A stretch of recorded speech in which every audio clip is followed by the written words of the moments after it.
Existe algo que acontece com você que ninguém consegue explicar direito. Você se aproxima de certas pessoas e algo dentro de você grita, recua, treme, como se uma voz interna dissesse: não vá por aí. Você sente um peso inexplicável, uma inquietação que não tem nome, uma frieza que envolve seu espírito como neblina numa manhã de inverno. E você não sabe o que é, não sabe de onde vem, mas sente. E talvez você tenha ignorado esse sinal antes e pagou caro por isso.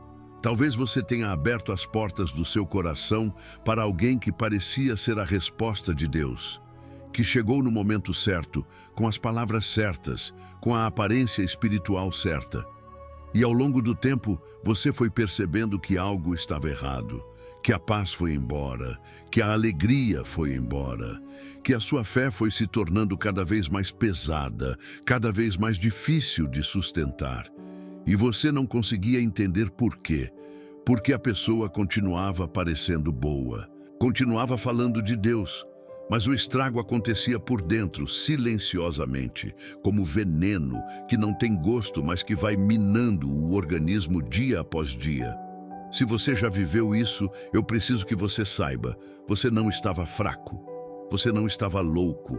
Você estava enfrentando algo que a palavra de Deus descreve com precisão cirúrgica. Uma estratégia do inimigo tão antiga quanto o Jardim do Éden, tão eficiente quanto foi na primeira vez, tão real hoje quanto foi em cada página das Escrituras. O diabo não mudou de manual, ele apenas mudou de rostos. Hoje, neste vídeo, eu preciso te falar sobre algo que a maioria dos cristãos nunca aprendeu na igreja, algo escondido sob camadas de religiosidade, de bondade mal colocada, de ingenuidade espiritual e de uma teologia que tem medo de falar sobre o inimigo com a seriedade que ele merece.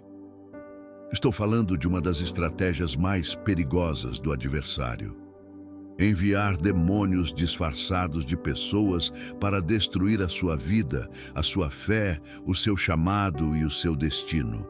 Não pela força, não pela violência declarada, mas pela intimidade, pela confiança, pela aparência de amor. Mas aqui está o segredo que poucos conhecem. Deus tem um sistema de alerta. Um sistema sobrenatural, plantado dentro do espírito de cada filho seu, que opera além da razão, além da emoção e além dos olhos físicos. Um sistema que não depende da sua inteligência nem da sua experiência de vida, que não falha quando você está cansado, nem quando você está apaixonado. E quando você aprende a reconhecer os sinais que o Espírito Santo usa para te revelar as pessoas erradas, a sua vida muda completamente. Você para de ser vítima e começa a ser vigilante. Você para de chorar pelos mesmos erros e começa a caminhar com discernimento real, prático e bíblico. Neste estudo, eu vou te mostrar 8 sinais bíblicos, 8 formas concretas que Deus usa para abrir os seus olhos espirituais diante dos disfarces do inimigo. Vou te levar pelas Escrituras de uma forma que vai fazer a sua alma arder, porque você vai reconhecer situações da sua própria vida. Vai perceber que Deus já tentou te avisar, que o Espírito Santo já tinha colocado os sinais na sua frente e que a partir de hoje você vai enxergar diferente. Mas antes de começarmos, eu preciso te fazer uma pergunta. Você acredita que Deus está falando diretamente com você agora? Porque se você chegou até este vídeo, pode não ser coincidência. Pode ser que o Espírito Santo tenha guiado os seus dedos até aqui, porque há alguém na sua vida que você ainda não enxergou com clareza. Pode ser que esta seja a mensagem que você precisava ouvir exatamente hoje. Antes de entrarmos nessa revelação, eu quero te pedir algo especial. Escreva agora nos comentários as palavras "Paz do Senhor". Esse canal tem chegado a muitas pessoas que não têm uma igreja próxima, que estão sozinhas na fé, que encontram aqui um lugar de comunhão e presença do Espírito Santo. Se este canal tem sido a sua fonte de edificação espiritual, comece agora participando. Comente "Paz do Senhor", Curta este vídeo e se inscreva no canal, porque cada notificação que você ativa é uma semente que você planta no avanço do reino. E se você já está inscrito, que Deus abençoe a sua fidelidade. Agora, feche os olhos por um segundo. Respira fundo. Pede ao Espírito Santo que abra os seus olhos espirituais, que afaste toda distração e que fale diretamente ao seu coração durante os próximos minutos. Porque o que você está prestes a ouvir pode mudar tudo. Você já leu o livro de Números com atenção? Não o Números dos sermões rápidos de domingo, mas o Números das batalhas invisíveis, das conspirações silenciosas, das armadilhas plantadas no meio do povo de Deus por inimigos com rostos amigáveis. Existe um episódio neste livro que deveria ser ensinado em toda igreja, em todo grupo de jovens, em todo ministério de discipulado, mas que fica escondido nas margens do que a religião considera relevante. Porque falar desse episódio exige coragem. Exige que a gente admita que o inimigo é mais inteligente do que gostamos de reconhecer. O rei Balaque, da Moabe, tinha um problema imenso. O povo de Israel estava avançando com poder sobrenatural, varrendo territórios, estabelecendo o domínio de Deus sobre a terra. E Balaque sabia que não teria nenhuma chance em um confronto militar direto. Não era questão de exércitos, era questão de cobertura sobrenatural. Israel estava sendo protegido por uma força que nenhuma espada conseguia alcançar. Então Balaque fez algo diferente. Tentou usar um profeta contra Deus. Contratou Balaão para amaldiçoar Israel. Mas Deus fechou a boca de Balaão cada vez que ele tentava. A bênção saía onde deveria sair a maldição. O anjo do Senhor bloqueava o caminho. Era impossível amaldiçoar o que Deus tinha abençoado. E Balaque, frustrado e sem saída, recebeu então o conselho que mudaria a história. Balaão deu ao rei uma instrução registrada no capítulo 25, referenciada mais tarde pelo apóstolo João no livro do Apocalipse. Se você não consegue derrotar Israel pela força, manda as mulheres de Moabe se aproximar dos homens de Israel. Não como inimigas declaradas, como afeto, como relacionamento, como aparente bênção. E o texto relata que os homens de Israel começaram a se prostituir com as filhas de Moabe, a se curvar diante dos seus deuses, a abandonar progressivamente a aliança com o Deus vivo.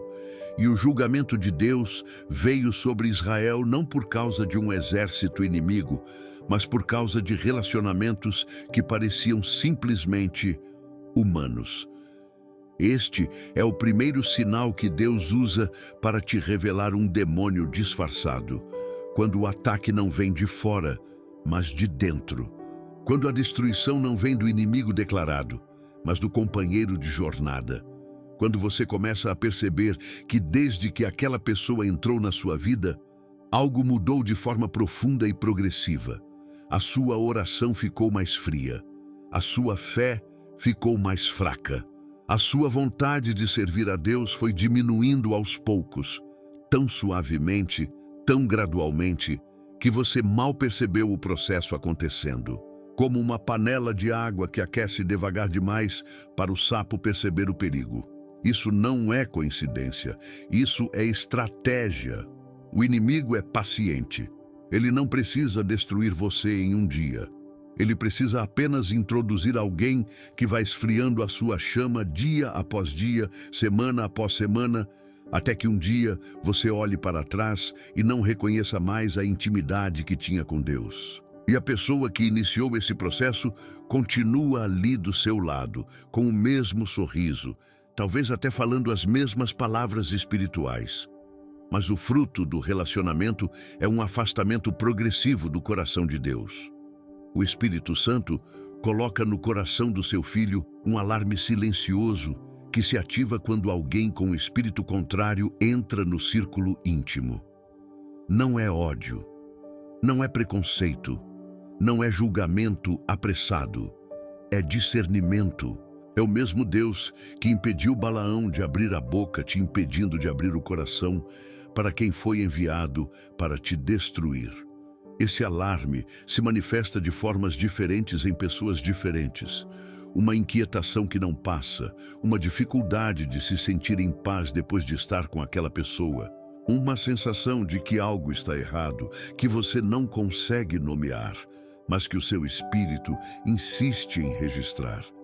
Quando alguém chega na sua vida e você percebe que a sua intimidade com Deus foi a primeira coisa a enfraquecer, preste atenção, com toda a seriedade espiritual que você conseguir reunir, porque o inimigo sempre ataca o que você tem de mais precioso primeiro.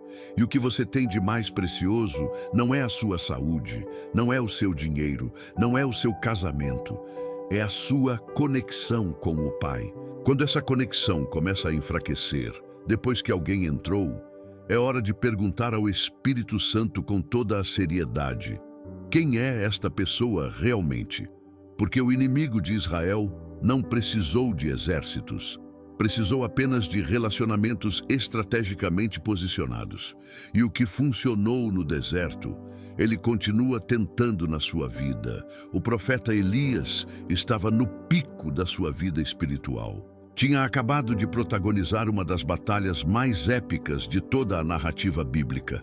No Monte Carmelo, ele desafiou sozinho 450 profetas de Baal, colocando o Deus vivo à prova diante de toda a nação. E o fogo desceu. O altar encharcado foi consumido. As pedras, a madeira, a água, tudo foi devorado pelo fogo divino. E o povo caiu com o rosto em terra, dizendo: "O Senhor é Deus, o Senhor é Deus." Era uma vitória que poucos na história da fé poderiam reivindicar. E foi exatamente neste momento, neste pico de unção, nesta hora de maior visibilidade espiritual, que a mensagem de Jezabel chegou. Uma mensagem, uma frase, uma ameaça de morte, vinda de uma mulher que carregava no seu espírito o que os estudiosos da Bíblia descrevem como um dos espíritos de controle, sedução, manipulação e destruição mais poderosos do registro bíblico. E Elias, o mesmo homem que tinha desafiado 450 profetas sozinho, que tinha convocado o fogo do céu, saiu correndo pelo deserto, deitou-se debaixo de uma árvore de zimbro e pediu para morrer. "Já basta, Senhor. Tira a minha vida." Isso está no primeiro livro dos Reis, no capítulo 19. Eu preciso que você entenda o que aconteceu aqui. O espírito de Jezabel não ataca na fraqueza, ele ataca na vitória. Ele escolhe o momento em que você acabou de sair de um fogo, em que a sua adrenalina espiritual está alta, mas o seu corpo e a sua mente estão exaustos, em que a guarda baixa porque você sente que acabou de vencer. E é exatamente ali que a mensagem chega, a palavra certeira, o comentário que corta fundo. O veneno plantado no instante de maior vulnerabilidade emocional, disfarçado de momento de triunfo. Pessoas com o espírito de Jezabel operam com uma inteligência sobrenatural sobre o timing. Elas sabem quando você está mais vulnerável, melhor do que você mesmo. Elas observam os seus ciclos. Percebem quando você acabou de uma batalha e ainda não se recuperou completamente. Identificam o momento em que a sua fé está em alta, mas as suas forças estão em baixa. E é nesse intervalo que elas disparam, às vezes com uma pergunta aparentemente inocente que planta dúvida sobre o seu chamado, às vezes com um "estou preocupado com você", que carrega uma mensagem implícita de incapacidade, às vezes com um silêncio calculado que te deixa mais inseguro do que qualquer palavra poderia. O segundo sinal pelo qual Deus te revela um demônio disfarçado é este: quando as palavras de alguém têm um peso sobrenatural de desânimo sobre o seu espírito. Quando depois de uma conversa com determinada pessoa, você se sente diminuído, inseguro, com dúvida sobre o seu chamado, com vontade de desistir do que Deus colocou em seu coração. Não é fraqueza da sua parte, não é insegurança pessoal, é um espírito operando através de palavras, e o Espírito Santo está te apontando à fonte. A neurociência já demonstrou o que a Bíblia afirmava há milênios. Palavras negativas ativam no cérebro humano as mesmas regiões que respondem a ameaças físicas reais. O cortisol sobe. A atividade do córtex pré-frontal, responsável pela criatividade e pela visão de futuro, diminui drasticamente. A fé, que opera na mesma frequência que a esperança, fica literalmente bloqueada. O que a neurociência descobriu nos laboratórios modernos, Deus já sabia desde a eternidade e registrou em Provérbios 18 e 21. A morte e a vida estão no poder da língua, e aquele que a ama comerá do seu fruto. Então, quando você perceber que certas pessoas sempre te deixam para baixo, sempre encontram um defeito sutil no seu sonho, sempre tem uma história de fracasso para contar quando você compartilha um plano, sempre reduzem o que Deus tem colocado em você para algo menor e mais frágil, preste atenção. Porque Deus não envia pessoas para apagar a sua chama, Ele envia pessoas para alimentá-la. Quem sistematicamente tenta apagar o que Deus acendeu em você não foi enviado por Deus, por mais espiritual que essa pessoa pareça. Elias quase desistiu do seu chamado por causa de uma mensagem.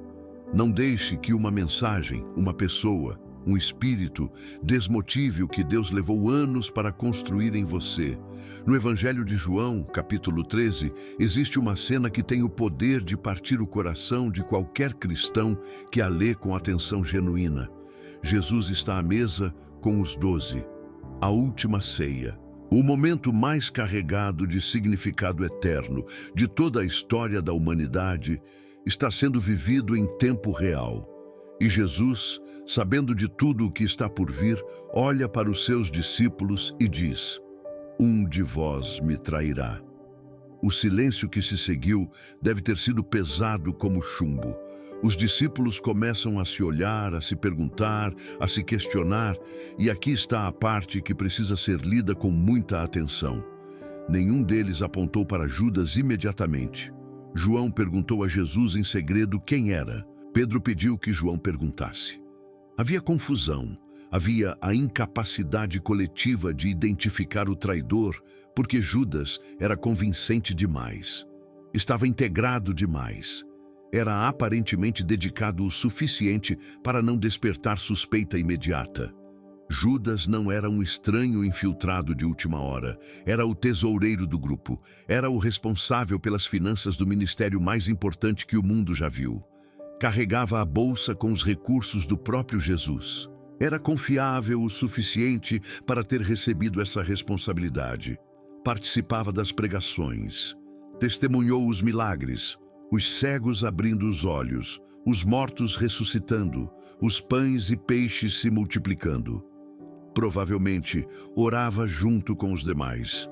E ainda assim, carregava um espírito de traição tão profundo, tão cultivado dentro da sua escolha de coração, que o próprio diabo o escolheu como instrumento para o momento mais decisivo da história da redenção. O terceiro sinal pelo qual Deus revela os demônios disfarçados é a incongruência progressiva entre o que a pessoa diz e o que ela faz quando ninguém está observando, entre o que ela proclama publicamente e o que ela escolhe privadamente. Judas participava de tudo, mas o seu coração estava voltado para o dinheiro, para o poder, para a conveniência, para uma agenda pessoal que Jesus nunca aprovaria. E quando a conveniência desapareceu, a traição emergiu com uma naturalidade assustadora, como se sempre estivesse ali, esperando o momento certo para aparecer. Você já percebeu isso em alguém próximo? A pessoa que fala de amor constante em público, mas age com frieza no privado? A que proclama lealdade eterna, mas some quando você mais precisa? A que faz declarações de amizade em voz alta, mas te trata com indiferença quando não há plateia? A que está sempre disponível quando há algo a ganhar, mas fica ocupada nos momentos em que não há benefício pessoal. Essa incongruência pode ser um sinal sobrenatural de que o coração daquela pessoa não está alinhado com o que a boca dela proclama. E o Espírito Santo está te dando olhos para ver essa diferença. Jesus sabia quem Judas era desde o princípio. Está explicitamente escrito no capítulo 6 do Evangelho de João: Não vos escolhi eu a vós outros os 12, e contudo um de vós é diabo. Jesus não se enganou com Judas nem por um momento, e ainda assim, Jesus não o expulsou imediatamente, porque o propósito de Deus não é sempre remover o Judas da sua vida de imediato. Às vezes, o propósito é te dar clareza sobre quem ele é, para que você saiba exatamente o que entregar e o que não entregar. Porque há uma diferença enorme entre conviver com alguém e confiar plenamente nessa pessoa. Há uma diferença entre tolerar a presença de alguém e entregar o seu coração, os seus sonhos, os seus planos e as suas vulnerabilidades mais profundas a essa pessoa. Jesus conviveu com Judas, mas Jesus nunca entregou a Judas o que Judas não poderia carregar. E o Espírito Santo te revela os Judas ao seu redor, não para que você viva em paranoia constante, mas para que você saiba, com sabedoria e paz, onde colocar os seus limites. Para que você não entregue a bolsa do seu coração a quem já decidiu, em algum nível da sua escolha interior, te vender. No segundo livro de Coríntios, no capítulo 11, o apóstolo Paulo escreve uma das advertências mais sérias e menos pregadas de todo o Novo Testamento. É uma passagem que incomoda, que perturba o conforto da fé ingênua, que desmonta a ideia de que tudo que parece espiritual é de Deus. Ele diz: porque esses tais são falsos apóstolos, obreiros enganosos, transformando-se em apóstolos de Cristo. E não é maravilha, porque o próprio Satanás se transforma em anjo de luz. Portanto, não é muito que os seus ministros também se transformem em ministros da justiça, cujo fim será conforme as suas obras. Pause aqui. Releia. O próprio Satanás se transforma em anjo de luz. Não em demônio visível, não em presença assustadora, não em algo que faça você recuar de imediato. Ele se transforma em luz, em brilho, em algo que atrai, que encanta, que parece sagrado, que parece enviado de Deus. E se o líder do reino das trevas é capaz de se disfarçar de luz, quanto mais os seus servos serão capazes de se disfarçar de ministros do Evangelho, de conselheiros espirituais, de amigos na fé, de líderes ungidos. Paulo não está falando de pessoas claramente mundanas infiltradas na comunidade cristã. Ele está falando de falsos apóstolos, de pessoas que pregam, que ungem, que profetizam, que têm posições de autoridade espiritual dentro do corpo de Cristo, que usam toda a linguagem certa, que conhecem toda a teologia adequada, que produzem toda a emoção esperada num culto e que ainda assim são instrumentos do inimigo disfarçados de servidores de Deus. O quarto sinal que o Espírito Santo usa para revelar os demônios disfarçados é o fruto que só aparece com o tempo. Não o fruto imediato da primeira impressão, mas o fruto que emerge com a intimidade prolongada, com a convivência na crise, com a observação paciente do que aquela presença produz na vida das pessoas ao redor. Jesus disse, em Mateus 7, com uma clareza que não deixa margem: pelos seus frutos os conhecereis. E então ele estabeleceu o princípio da árvore. Uma árvore boa não produz frutos ruins. Uma árvore ruim não produz frutos bons. É uma lei espiritual tão sólida quanto as leis da física. A natureza da raiz sempre determina a qualidade do fruto. Então, observe com atenção o que acontece na vida das pessoas que passam muito tempo próximas de determinado indivíduo. Elas crescem espiritualmente ou decaem progressivamente. Elas se aproximam de Deus ou se afastam com o tempo. Os relacionamentos ao redor daquela pessoa são marcados por paz e crescimento mútuo, ou por conflito recorrente, por dependência emocional, por confusão espiritual? Os ministérios que aquela pessoa toca florescem com fruto duradouro ou murcham depois de uma temporada de aparente brilho? Porque o inimigo é capaz de criar uma primeira temporada de resultados impressionantes para camuflar o destino final de destruição. A neurociência comportamental tem um conceito bem estabelecido, chamado de contágio emocional. Seres humanos absorvem inconscientemente os padrões emocionais e comportamentais das pessoas com quem convivem com frequência e proximidade. Os pesquisadores chamam esse mecanismo de neurônios espelho, células cerebrais que se ativam em resposta ao comportamento observado no outro. O que a ciência chama de neurônios espelho, a palavra de Deus chama de influência espiritual. Não vos enganeis, as más conversações corrompem os bons costumes, escreveu Paulo em 1 Coríntios, capítulo 15. O fruto da convivência revela a natureza da raiz, e o Espírito Santo te ajuda a enxergar essa raiz antes que ela corrompa toda a colheita da sua vida. Não espere o fruto podre para agir. Observe os sinais que o Espírito já está te dando agora. Porque uma árvore pode ser reconhecida muito antes de seus frutos caírem. Basta ter olhos treinados pela presença de Deus. Existe um livro da Bíblia que raramente aparece nas pregações sobre discernimento espiritual, mas que contém uma das histórias mais psicologicamente sofisticadas e espiritualmente reveladoras sobre o lobo disfarçado de ovelha que já foi colocada em palavras. É o livro de Juízes, e a narrativa se chama Sansão e Dalila. Uma história que a maioria conhece na superfície: o homem forte, a mulher sedutora, o cabelo cortado, a força perdida, mas que muito poucos exploram com a profundidade que ela merece. Sansão era um nazireno desde o ventre da mãe. Um homem com uma unção sobrenatural que desafiava completamente a lógica humana.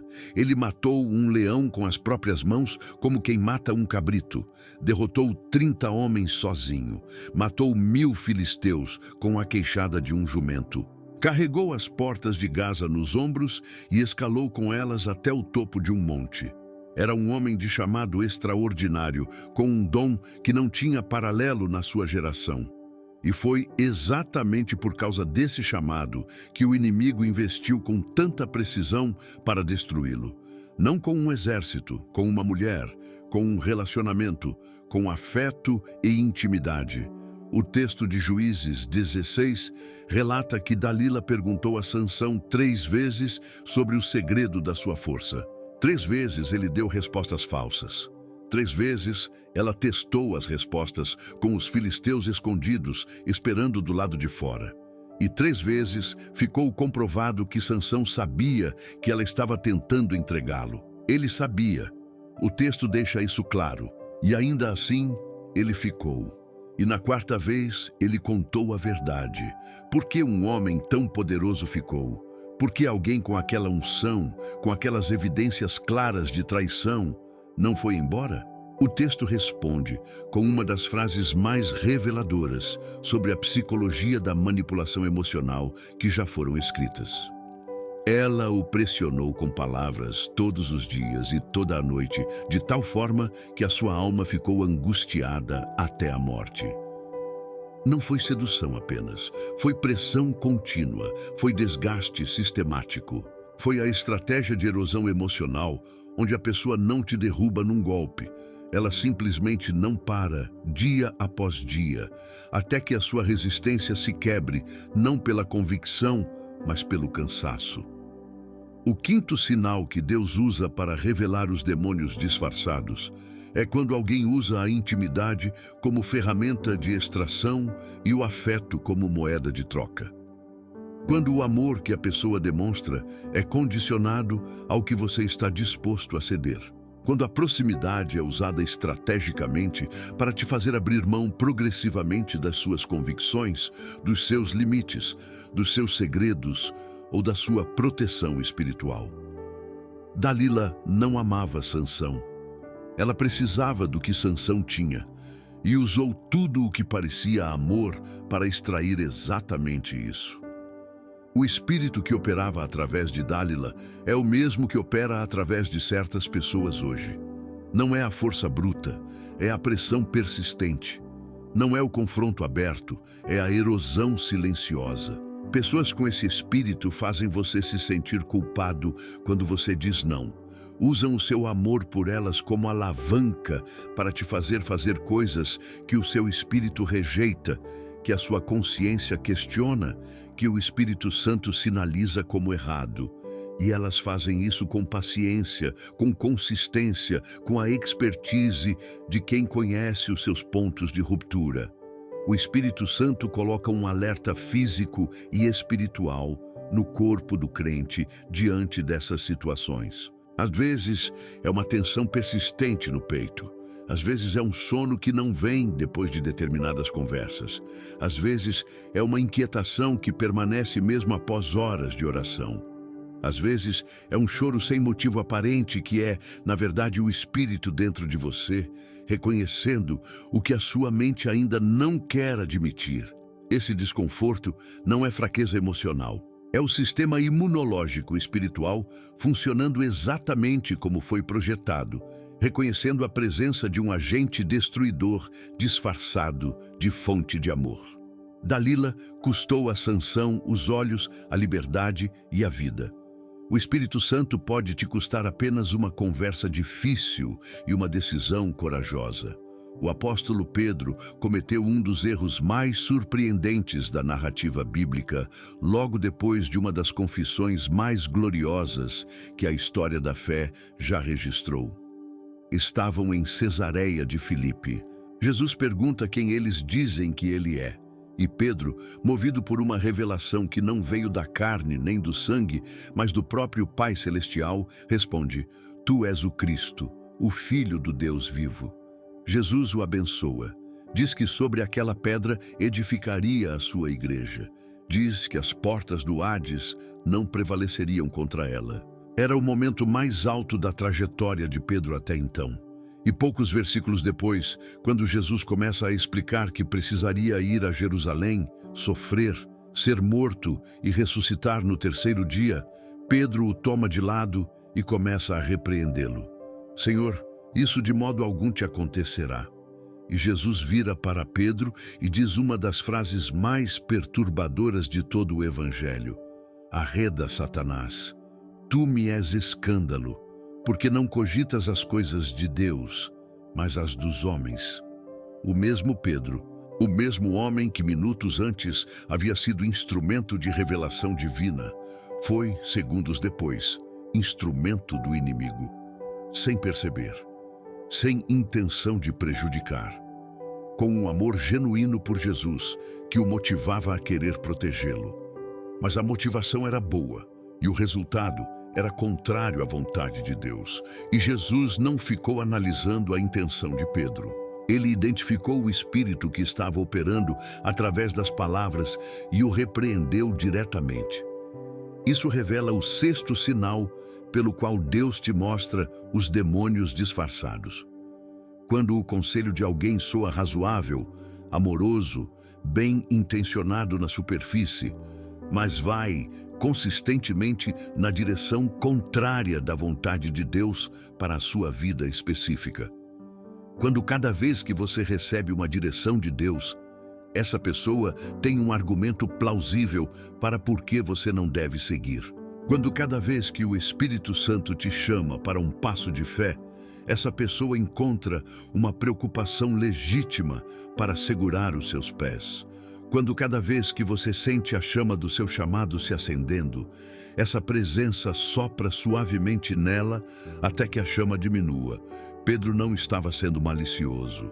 Estava operando a partir da lógica do amor natural, do instinto de proteção, da racionalidade que diz: isso vai machucar, então deve ser evitado. Mas a lógica da carne, por mais bem intencionada que seja, quando opera contra o plano eterno de Deus, serve ao propósito do adversário. E existem pessoas na sua vida que te amam genuinamente, que não têm nenhuma agenda oculta consciente, mas cujo conselho opera sistematicamente como freio para a obediência a Deus. Que sempre encontram uma razão cuidadosa para você não dar o passo de fé que o Espírito Santo está pedindo, para você não largar o que Deus mandou largar, não romper o que Deus mandou romper, não avançar para onde Deus está apontando, não com má intenção. Mas o resultado é sempre o mesmo. Você fica parado. Você adia mais uma vez a vontade de Deus para a sua vida. Jesus não entrou no mérito da argumentação de Pedro, não debateu ponto por ponto. Ele identificou o espírito que estava por trás das palavras e fez o que precisava fazer. Repreendeu e continuou o seu caminho. E aqui está uma verdade difícil. Nem todo mundo que te ama está capacitado para te aconselhar sobre o seu chamado. Nem todo afeto vem acompanhado de sabedoria espiritual. Ame as pessoas que te amam. Ouça o coração delas. Mas quando o conselho delas sistematicamente te afasta da obediência ao que Deus tem falado, faça o que Jesus fez. Reconheça o Espírito, estabeleça o limite com amor e firmeza e continue andando na direção do Pai, porque no fim você vai responder a Deus, não ao afeto das pessoas. Há um texto no livro de Daniel que permanece entre os menos explorados nas pregações sobre vida espiritual e batalha sobrenatural, mas que abre uma janela extraordinária para o que acontece no plano invisível que cerca cada um de nós. No capítulo 10, Daniel estava em jejum intenso e oração profunda por 21 dias inteiros, buscando a face de Deus com toda a seriedade de um homem que entendeu o peso da intercessão. E ao final desse período, um anjo aparece para ele com uma mensagem que muda completamente a compreensão que muitos têm sobre a batalha espiritual. O anjo diz a Daniel: desde o primeiro dia em que aplicaste o teu coração a compreender e a afligir-te diante do teu Deus, as tuas palavras foram ouvidas, e eu vim por causa das tuas palavras. O príncipe do reino da Pérsia resistiu-me 21 dias, mas eis que Miguel, um dos primeiros príncipes, veio em meu socorro. 21 dias. Durante todo o tempo em que Daniel estava em oração, havia um ser espiritual de trevas com a função específica de bloquear a resposta. Não estava atacando Daniel diretamente com doenças ou calamidades visíveis. Estava operando num nível geopolítico e espiritual, retardando a mensagem, obstruindo o canal entre o trono de Deus e a terra onde Daniel estava. E a Bíblia chama esse ser de príncipe do reino da Pérsia. Um demônio com jurisdição territorial, com uma função estratégica dentro do esquema do inimigo, com uma missão específica de obstrução e retardo. E isso não é uma aberração isolada. É um padrão que o apóstolo Paulo articula de forma sistemática em Efésios 6, ao falar de principados, potestades, príncipes das trevas deste século e hostes espirituais da maldade nos lugares celestiais. O sétimo sinal pelo qual Deus revela os demônios disfarçados de pessoas envolve algo mais sutil do que um comportamento ou uma palavra específica. É o padrão de bloqueio que se instala na sua vida a partir da entrada de determinada pessoa no seu círculo. Não necessariamente de forma consciente ou intencional da parte dela, mas desde que ela chegou, as portas que estavam abrindo começaram a fechar. Os projetos que estavam avançando começaram a emperrar sem explicação lógica satisfatória. As finanças que estavam fluindo começaram a estancar. A saúde que estava se restaurando começou a declinar. Os relacionamentos ao seu redor começaram a se complicar. Você já experimentou isso? Uma fase da sua vida em que tudo parecia progredir e então algo ou alguém entrou e subitamente o fluxo mudou? Isso não é superstição. É discernimento bíblico, amparado pela própria palavra de Deus, que afirma claramente a existência de seres espirituais com funções de obstrução e retardo, que precisam de um ponto de contato no plano físico para operar. Na maioria das vezes, esse ponto de contato é uma pessoa que, consciente ou inconscientemente, carrega e transmite esse espírito de bloqueio para a vida de quem se conecta com ela. A física quântica tem um conceito verificado experimentalmente chamado emaranhamento quântico. Duas partículas, uma vez conectadas, afetam-se mutuamente à distância de forma instantânea. Quando o estado de uma é alterado, a outra responde imediatamente. O que a física quântica mapeia na esfera material, o mundo espiritual opera com muito mais profundidade há milênios. Conexões espirituais geram influências reais e mensuráveis na vida de quem se conecta, tanto para o bem quanto para o mal.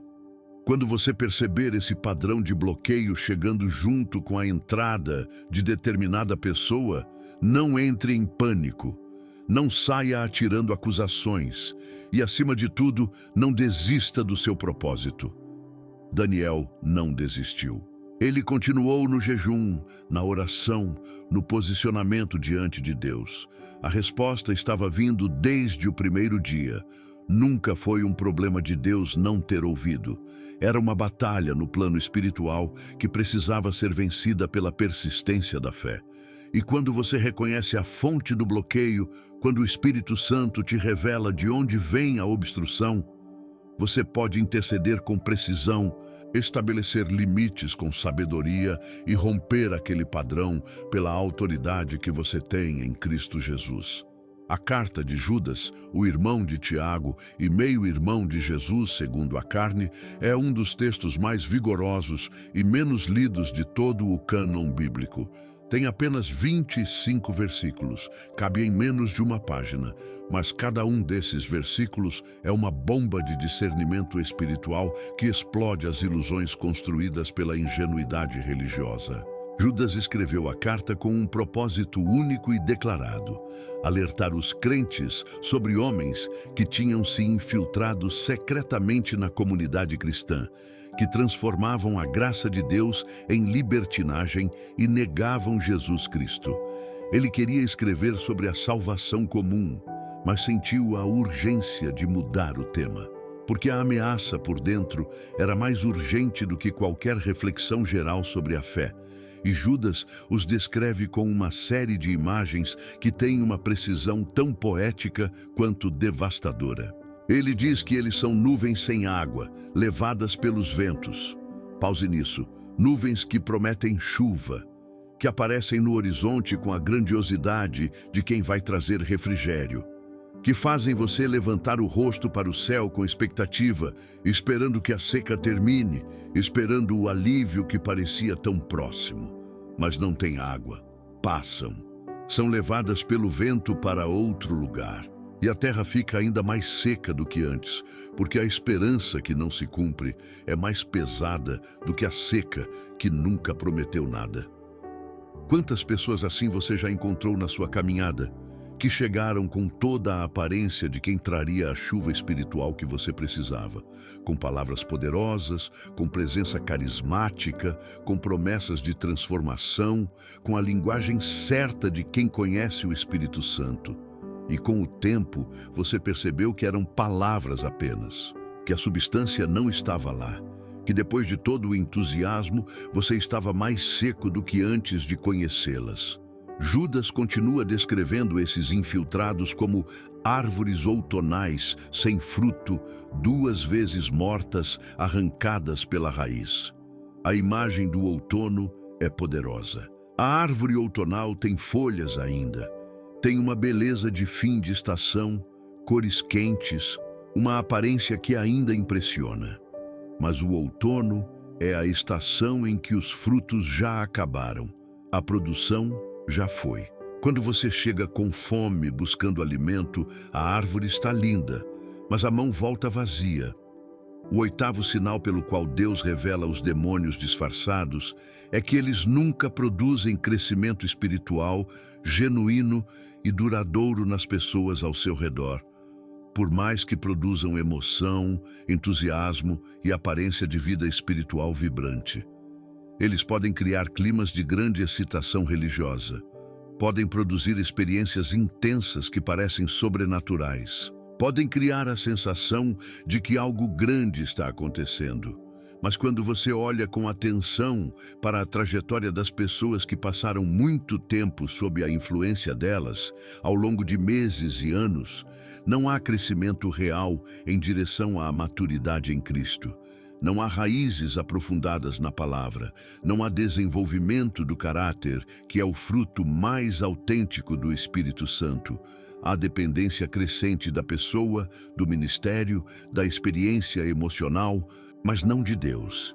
E aqui está uma das marcas mais claras e mais silenciosas do espírito do inimigo, operando através de um ser humano: a possessividade espiritual. Quando alguém usa a espiritualidade como ferramenta para criar dependência em vez de autonomia em você. Quando te faz sentir que sem ela você vai se perder, vai se afastar de Deus, vai cair. Quando o relacionamento espiritual com essa pessoa, em vez de te aproximar cada vez mais do coração de Deus, te torna cada vez mais dependente dela, como intermediária necessária. Isso não é pastoreio, é controle espiritual. E há uma diferença imensa entre os dois. Deus liberta. O Espírito Santo liberta. A verdadeira influência espiritual produz independência em Deus, autonomia espiritual, a capacidade crescente de ouvir a voz do Pai por si mesmo. O espírito do inimigo aprisiona. Mesmo quando a prisão tem a aparência de cuidado, de proteção, de liderança amorosa, Judas encerra a sua carta com uma das promessas de proteção divina mais absolutas da Bíblia: aquele que é poderoso para vos guardar sem queda e para vos apresentar irrepreensíveis perante a sua glória com grande alegria. Deus tem poder para te guardar completamente, sem queda. E esse poder está disponível para você agora, se você estiver disposto a caminhar com os olhos do Espírito abertos. Se você chegou até aqui, eu preciso te dizer algo com toda a sinceridade e o afeto do meu coração. Você não está aqui por acidente. Poucas pessoas têm a disposição espiritual necessária para chegar até o final de uma mensagem como essa. A maioria se distrai. A maioria abandona no meio. A maioria procura o conteúdo rápido, a mensagem fácil, a palavra que não exige nada. Mas você ficou. Você ouviu até o fim. E isso diz algo profundo sobre o nível de fome espiritual que há em você, sobre o comprometimento que o seu espírito tem com a vontade de Deus, sobre a coragem que você tem de receber verdades que incomodam antes de libertarem. Você é parte dos escolhidos que não se contentam com superficialidade, que entendem que a caminhada cristã exige profundidade, discernimento, coragem e entrega total ao Senhor. Antes de encerrarmos, eu quero que você faça algo por mim agora mesmo. Escreva nos comentários a frase: "Meus olhos foram abertos". Esse é o sinal de que você chegou até o fim desta mensagem, de que a sua compreensão foi expandida hoje, de que o Espírito Santo tocou e trabalhou no seu coração durante esses minutos. Quero ver os nomes de cada um dos que estão chegando até o final. Vocês são os que têm fome genuína da palavra, os que entendem que discernimento não é paranoia, mas proteção divina. E eu quero conhecer cada um de vocês através dos comentários. Se você ainda não está inscrito neste canal, eu te convido a fazer isso agora, antes de fechar este vídeo. Não é apenas um clique numa tela. É uma decisão de continuar recebendo a palavra de Deus com profundidade, com seriedade e com o amor que cada filho de Deus merece. Cada notificação que chega no seu celular é um convite do Espírito Santo para que você pare e ouça o que Deus tem para te dizer naquele dia. E se você já está inscrito, seja bem-vindo de volta. A sua presença aqui importa mais do que você imagina. Eu também quero te convidar a considerar se tornar membro deste canal. Por um pequeno valor mensal, um investimento menor do que uma refeição fora de casa, você se torna parte de uma comunidade de pessoas que entenderam que investir em conteúdo do reino não é gasto, é semente lançada em terra boa. Os membros são os pilares que mantêm este canal funcionando, produzindo conteúdo de qualidade semana após semana, chegando a pessoas que não têm acesso a uma cobertura espiritual sólida perto de onde moram.